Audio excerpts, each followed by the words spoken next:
नमस्कार, ठाणे लाईव्ह मध्ये मी वेदिका तुम्हा सर्वांचं स्वागत करते। गणरायाचं आगमन झालेलं आहे, वाजत गाजत आगमन झालेलं आहे। त्याच पार्श्वभूमीवर आज सध्या आपण आलो आहोत ठाण्यातील नखादे कुटुंबियांच्या घरचा बाप्पा बघायला। आपण जर पाहिलं तर सुंदर असा देखावा यांनी साकार केलेला आहे।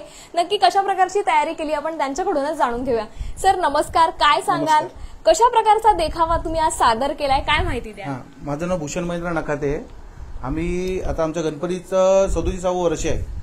गेल्या वर्षी आम्ही कागदाच्या गोळ्याचं महालक्ष्मी बनवली होती आणि यावेळी मग आम्ही लोणावळ्याची एकविरा बनवायचा आमच्या घरांचा विचार होता की आपण बनवूया काहीतरी वेगळं। मग आम्ही लोणावळ्याची एकविरा आई ही बनवलेली, साकारलेली, इको फ्रेंडलीनी सगळं ते केलेलं आहे। साडी पण आमच्या घरच्यांनी म्हणजे आईनीच आणि मिसेसनी बनवून म्हणजे व्यवस्थित घातलेली, हार बीर सगळा शृंगार देवीचा व्यवस्थित आम्ही केलेला आहे।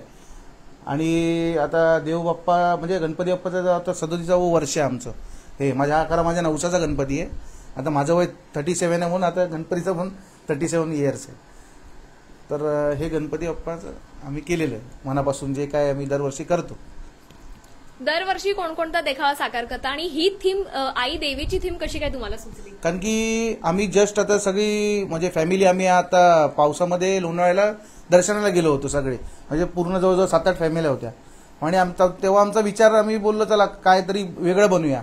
तर आम्ही 2 ते 3 दिवसामध्ये रात्रंदिवस काम करून बनवलेलं आहे। माझी ही बहीण आहे, बहिणीचं पण आपल्यासोबत त्यांच्या बहीण जोडल्या गेल्या आहेत। काय सांगाल, सुंदर असा देखावा तुम्ही त्यांना साथ दिली आहे, कशा प्रकारचा देखावा हा उभा केलाय? इको फ्रेंडली आहे हा पूर्ण देखावा आणि आमच्या सगळ्यांची इच्छा होती की आई एकविरा आमच्या घरी यावी, तर त्या देखाव्यामधून आई एकविरा आमच्या घरी आलेली आहे आज असं। आणि खूप सुंदरच आहे, साडी वगैरे आम्ही घरीच नेसवली आहे तिची आणि बाप्पा छान वाटतो एकविरा आईच्या पुढ्यात।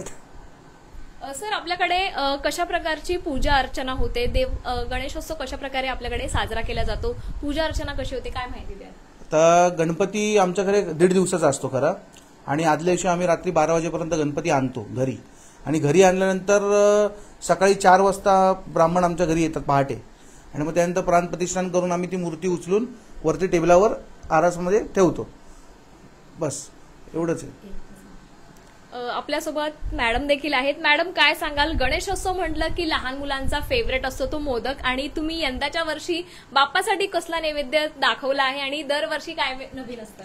दरवर्षी आम्ही नवीन नवीन प्रकार बनवत असतो बाप्पासाठी, आणि यावर्षी आम्ही आवडीचे बाप्पाचे उकडीचे मोदक बनवलेले आहेत। बाकी इतरही पदार्थ आम्ही बनवतोच। नक्कीच आपण पाहतोय, आपण ठाण्यातील नखाते कुटुंबियांच्या बाप्पाला आपण भेट दिलेली आहे। सुंदर असा आई एकविरा देवीचा या ठिकाणी देखावा असा सादर केलेला आहे, आपण पाहू शकतो। सुंदर अशी मूर्ती आहे बाप्पाची, त्यासोबतच मागे जर पाहिलं तर आई एकविरा देवीचा सुंदर असा देखावा या ठिकाणी नखाते कुटुंबियांनी सुंदर असा साकारलेला आहे।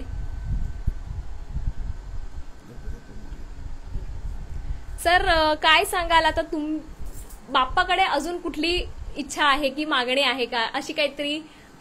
नाही, मागणी अशी काय नाही देवाकडे, पण बाप्पाकडे हेच मागणं आहे की दरवर्षी दर सालाबतप्रमाणे हसत हसत आमच्याकडे सगळ्यांना सुखात ठेव, भरभराट दे, आणि आपल्या जगावरचं काही संकट असेल ते फक्त विघ्न दूर कर, ही आमची इच्छा आहे।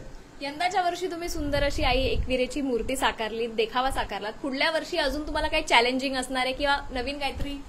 नाही, ते आता ते पुढचा विचार पुढेच करू, पण विचार करू चांगलं, ह्याच्यावरून अजून काय चांगलं करता, सुंदर करण्याचा विचार करू आम्ही। तर नक्कीच आपण पाहिलं ठाण्यातील आपण नक्कीच पाहिलं की नखाते कुटुंबियाचा बाप्पा कशा प्रकारे सजला आहे, धजला आहे। त्यासोबतच आई एकविरा देवीची सुंदर असा देखावा यांनी साकारलेला आहे। तुम्हाला देखील तुमचा बाप्पा ठाणे लाईव्हवर दाखवायचा असेल तर आजच ठाणे लाईव्हशी संपर्क करा आणि अशाच अपडेटसाठी पाहत राहा ठाणे लाईव्ह। गणपती बाप्पा मोरया, मंगलमूर्ती मोरया,